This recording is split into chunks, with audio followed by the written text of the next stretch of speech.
ਨਮਸਕਾਰ ਤੇ ਸਤਿ ਸ੍ਰੀ ਅਕਾਲ ਸਾਰਿਆਂ ਨੂੰ। ਤੁਸੀਂ ਜੁੜ ਚੁੱਕੇ ਹੋ ਆਪਦੇ ਆਪਣੇ YouTube channel Guru Gobind Singh ITI Bhaini ਬਾਗਾ ਮਾਨਸਾ ਦੇ ਨਾਲ ਇੱਕ ਵਾਰ ਫਿਰ। ਅੱਜ ਆਪਾਂ ਡਿਸਕਸ ਕਰਾਂਗੇ ਪੇਪਰਾਂ 'ਚ ਆਉਣ ਵਾਲੇ ਇੰਪੋਰਟੈਂਟ ਕੁਐਸਚਨ। ਜਿਹੜੀ ਆਪਣੀ ਪਹਿਲੀ ਸ਼੍ਰੰਖਲਾ ਹੈ ਉਹਦੇ ਆਪਾਂ 40 ਕੁਐਸਚਨ ਕਰ ਰੱਖੇ ਨੇ ਅਤੇ ਅੱਗੇ ਇਸੇ ਸ਼੍ਰੰਖਲਾ ਨੂੰ ਆਪਾਂ ਕੰਟੀਨਿਊ ਰੱਖਾਂਗੇ।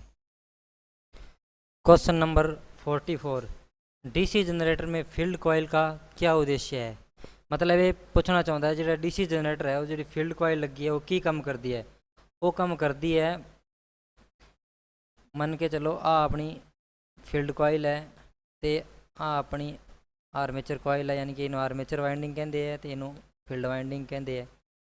आ जी फील्ड वाइंडिंग है रेजिड्यूल मैगनेट होंदा है, रेजिड्यूल मैगनेट होंदा है।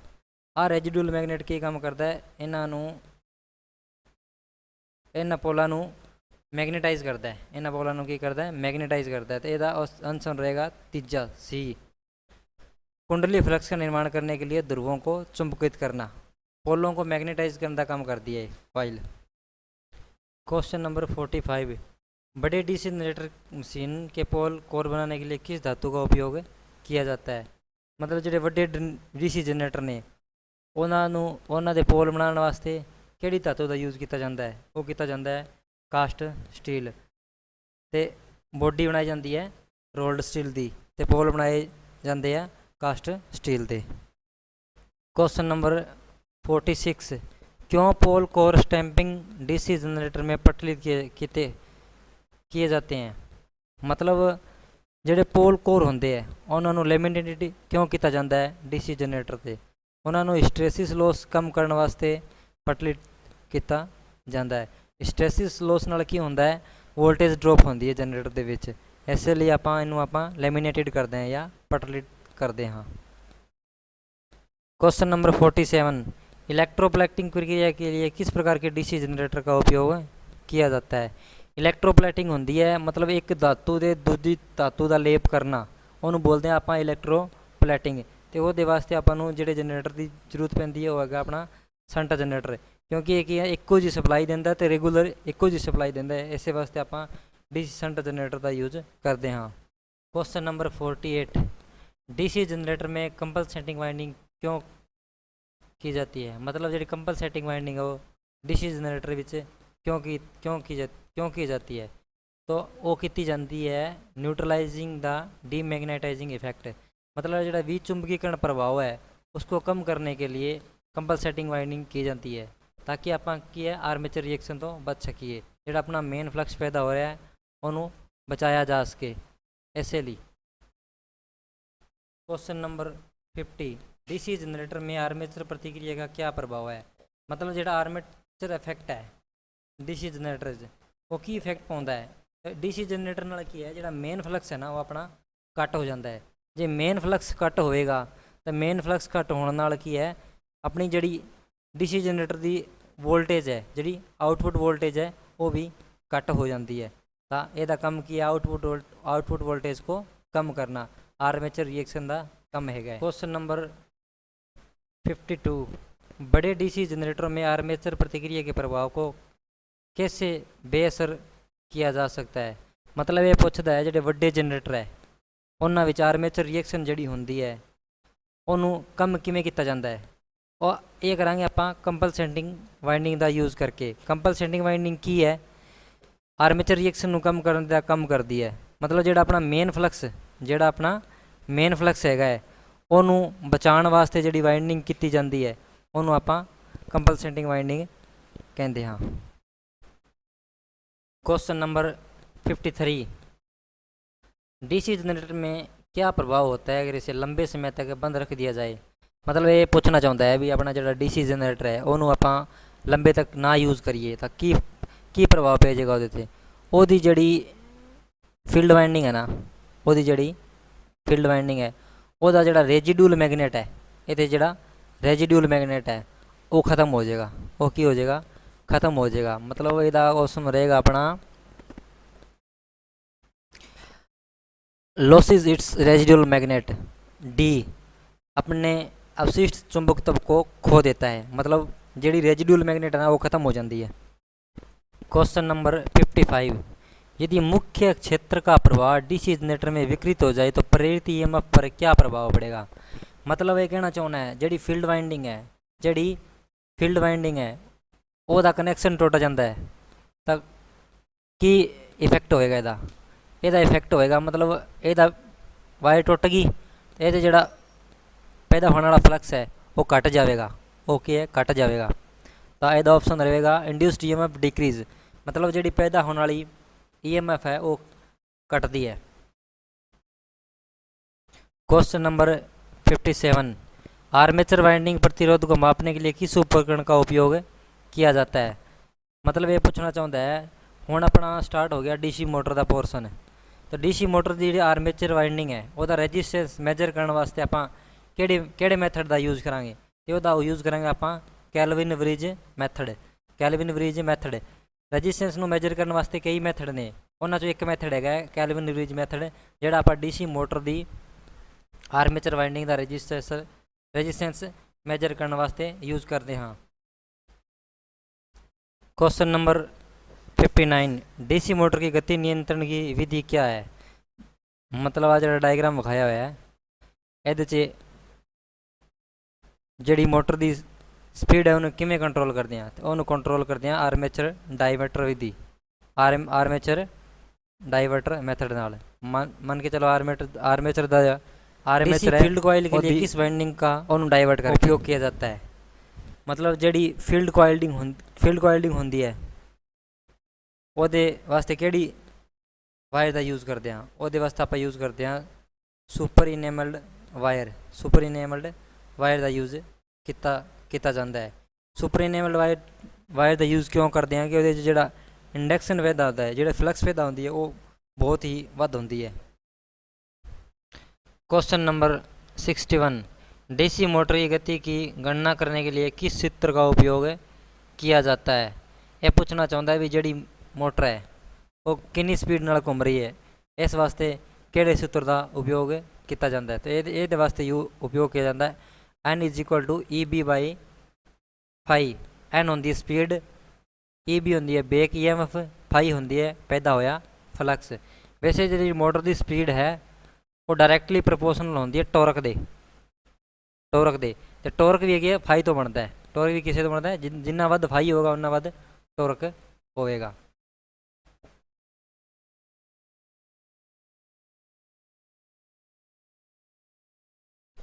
Question number 66, DC shunt motor armature द्वारा ली गई धारा की गणना करने के लिए किस सूत्र का उपयोग किया जाता है। मतलब ये पूछता है कि जी डीसी शंट मोटर है वो जी अपना करंट जा रहा है उन्होंने मेजर करने वास्ते किहड़े सूत्र का यूज़ करांगे, तो वो वास्ते आप यूज़ करांगे सी तीजे का। मतलब आई ए का मतलब है आर्मेचर का रेजिस्टेंस, तो आर्मेचर का रेजिस्टेंस किमें कटांगे, दी गई वोल्टेज तो माइनस करांगे आप बैक ईएमएफ जिन्होंने आप ई बी कहते हैं, तो डिवाइड करांगे आप आर्मेचर का रेजिस्टेंस। आ वाला सूत्र ला के आप डीसी शंट मोटर द्वारा जी धारा लीती जाती है वह आप पता कर सकते हैं। क्वेश्चन नंबर 68, डीसी मोटर के प्रकार का नाम दें।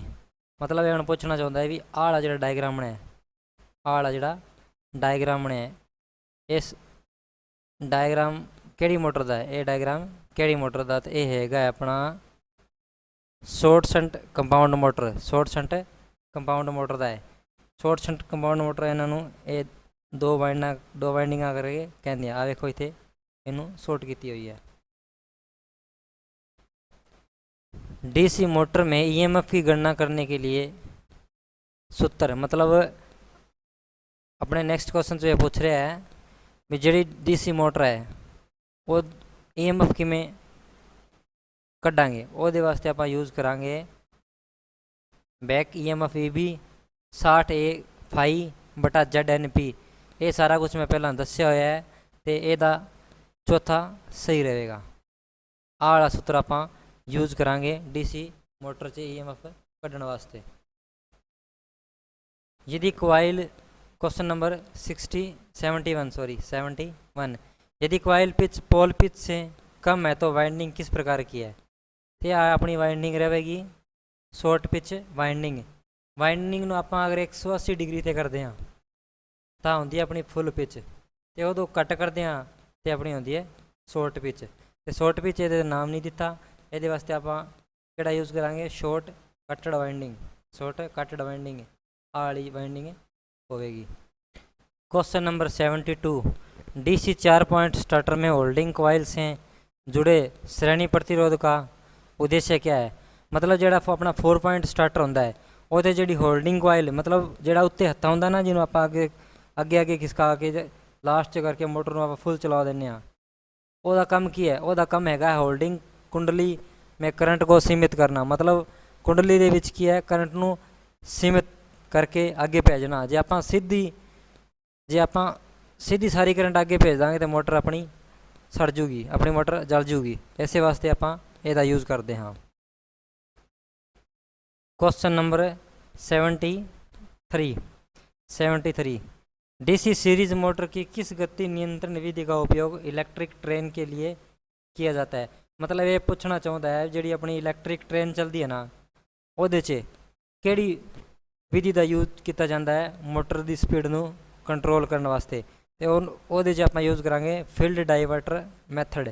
ਮਤਲਬ ਉਹਦੀ ਜੀ ਫੀਲਡ ਵਾइंडिंग ਹੈ ਉਹਨੂੰ ਡਾਈਵਰਟ ਕਰਕੇ ਯਾਨੀ ਉਹਦੇ ਫਲਕਸ ਨੂੰ ਡਾਈਵਰਟ ਕਰਕੇ ਆਪਾਂ ਇਹਦੀ ਇਸ ਵਿਧੀ ਨਾਲ ਆਪਾਂ ਮੋਟਰ ਦੀ ਸਪੀਡ ਕੰਟਰੋਲ ਕਰ ਸਕਦੇ ਹਾਂ।